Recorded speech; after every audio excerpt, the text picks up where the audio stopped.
하나님 말씀 시편 1편 교독하도록 하겠습니다.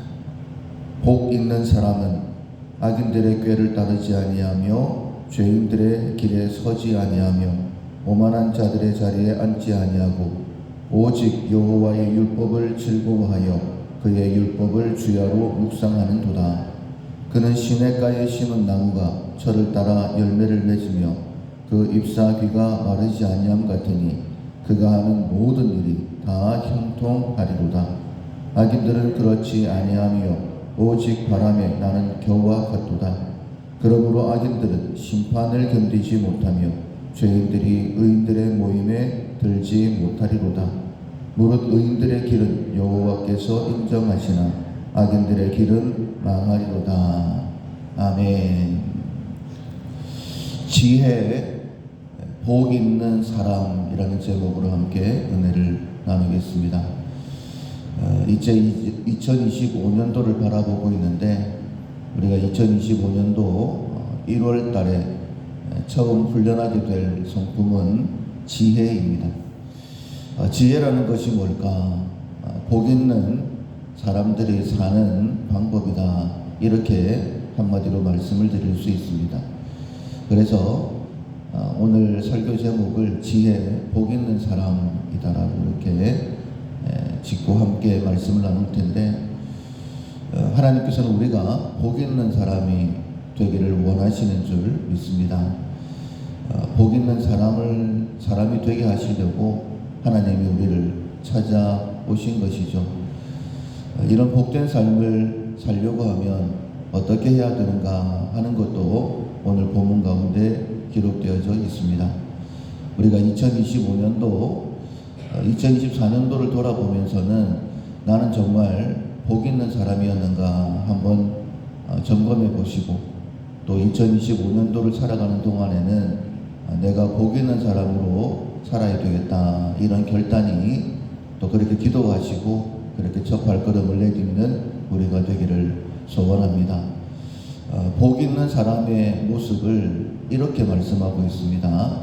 철을 따라 열매를 맺는다, 이렇게 말씀을 하고 있어요. 이것은 우리가 기대하고 있는, 기도하는 모든 것들이 이루어진다, 이렇게 말씀드릴 수 있습니다. 우리가 철이 되어지면 제때 음식이다, 이런 말을 하잖아요. 그리고 제철 과일이다, 이런 말을 하기도 하고, 그것처럼 때가 되어지면 내가 기대하는 대로 우리의 마음에 여러 가지 기대가 있습니다. 이렇게 되었으면 좋겠다, 저렇게 되었으면 좋겠다. 그런데 그런 소원을 주시는 분도 하나님이시다라고 말씀하셨거든요. 마음의 소원을 주신 이가 또한 능히 이루신다라고 말씀하셨습니다. 그 모습이 바로 복 있는 사람의 모습이다라고 말씀하셨어요. 2025년도를 바라보면서 내 삶에 이런 일이 있었으면, 우리 가족에게 이런 일이 있었으면, 이런 소원들이 아마 있으실 것입니다. 그것들이 이루어지는 삶이 복 있는 사람의 삶이다라고 말씀하시는 거예요. 두 번째 삶의 모습은 그 잎사귀가 마르지 아니하는 것 같다, 이렇게 말씀하셨습니다. 우리가 기대하는 일들도 있지만은 우리의 마음에는 기대하지 않았던, 그러니까 예상하지 못했던 어려움들이 없었으면 좋겠다. 의인은 그 원하는 것이 이루어지고 악인은 그 두려워하는 것이 임한다라고 말씀하셨어요. 우리의 마음에 이런 일이 안 생겼으면 좋겠는데, 나무가 잎사귀가 참 많이 있지 않습니까?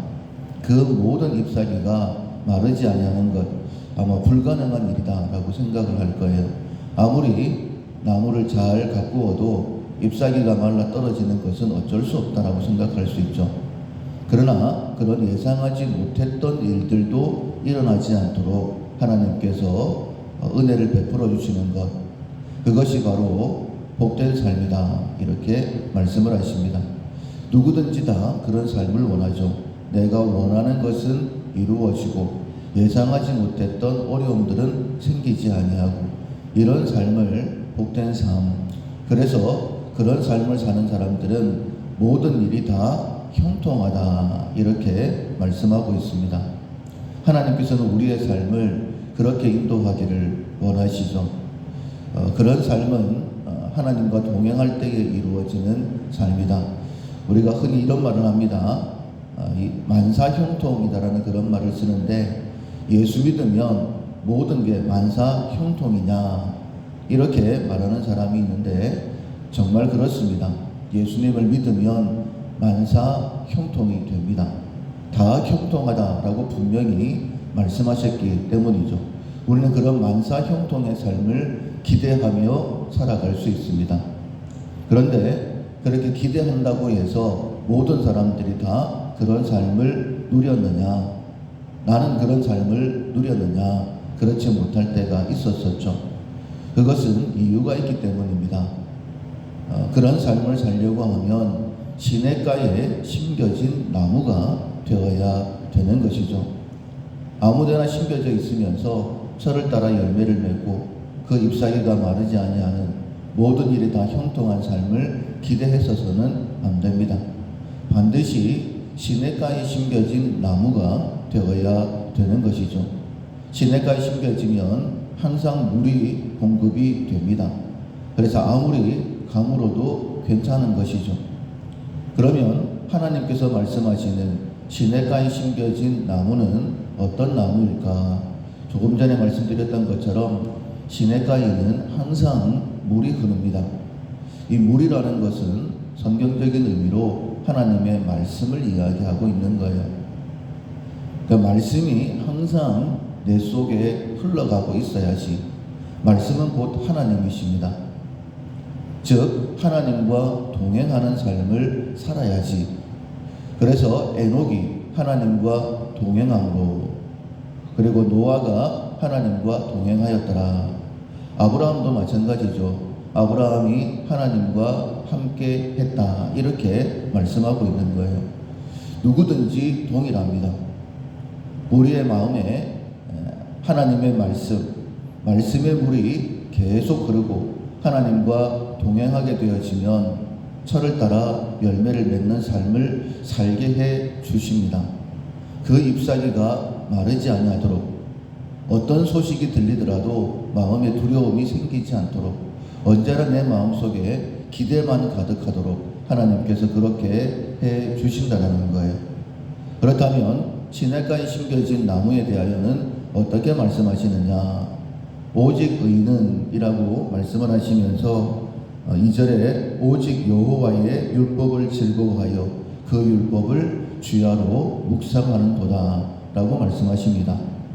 여러분, 복 있는 사람의 모습, 복된 방법을 분명히 말씀하셨습니다. 하나님께서는 하나님의 말씀을 이루시는 분이시죠. 그래서 하나님의 약속을 언약이라고 이야기를 합니다. 우리가 하나님의 이름을 여호와라고 이야기하죠. 여호와는 스스로 있는 자라는 그런 의미입니다. 그러나 관계적인 의미에서는 약속하신 것을 이루시는 분이라는 의미가 있습니다. 하나님께서 못하시는 것 거짓말 하나밖에 없습니다.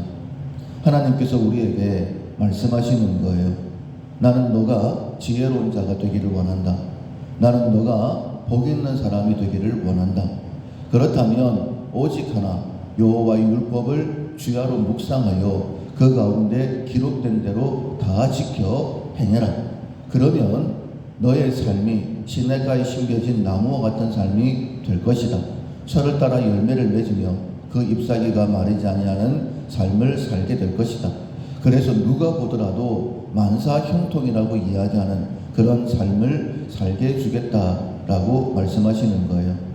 하나님께서 신명기서에 이스라엘의 왕을 세울 때에 주의사항을 주시죠. 절대 말을 많이 두지 마라.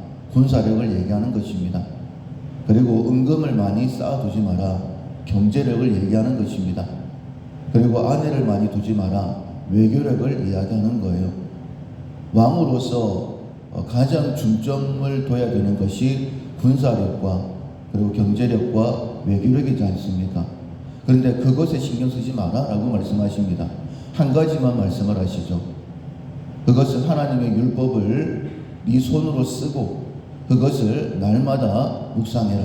그러면 네 왕의 날이 견고할 것이다 라고 말씀을 하십니다. 하나님께서 원하시는 것은 한 가지밖에 없습니다. 하나님의 말씀을 기억하고 살아가는 것. 우리가 정말 복된 삶, 지혜로운 삶을 살아가는 방법은 한 가지밖에 없어요. 내 안에 계신 성령께서 지금도 우리와 함께 하시면서 하나님의 말씀을 깨닫게 하시죠. 그 성령께서 하시는 가장 큰 일, 성령을 우리가 예수님의 영이다, 진리의 영이다 라고 그렇게 말하지 않습니까? 그 진리에 되신 성령께서 예수님께서 말씀하신 모든 것들을 생각나게 하시고 그 모든 말씀들을 가르치게 하신다. 때가 되어지면 성령이 우리 가운데 임하시는데 그 성령께서 우리가 어떻게 해야 되는지, 이 길이 바른 길이니 이 길로 가라라고 그렇게 말씀해 주신다라고 말씀하셨습니다. 우리와 함께 하시는 성령 하나님께서 오늘도 우리의 발걸음을 인도하실 것입니다. 2025년도 복된 삶을, 지혜로운 자의 삶을 살아갈 수 있도록 우리를 인도하실 것입니다. 내 모든 생각 내려놓고, 그것을 1절에 보면 이렇게 말씀하고 있죠. 죄인의 길이라고, 오만한 자의 길이라고 그렇게 말씀하고 있습니다. 내 생각을 다 내려놓고 오직 하나님과만 동행하는, 말씀 붙들고 살아가는 그런 지혜로운 자, 복된 자의 삶을 살아가는 우리 모두가 될 수 있기를 주님의 이름으로 축원합니다. 아멘. 찬송가 431장 주 안에 기쁨 있네. 찬송가 431장 찬양하시겠습니다. 주 안에 기쁨 있네. 주 안에 살자. 주 안에 평안 있네. 주 안에 살자. 불안이 연기처럼 스며들어도 주 안에 사는 마음 기쁨 넘치네. 주 안에 사랑 있네. 주 안에 살자. 주 안에 소망 있네.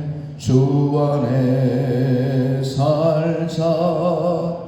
검푸른 성난파도 밀어 덮쳐도 주 안에 사는 마음 평화 넘치네.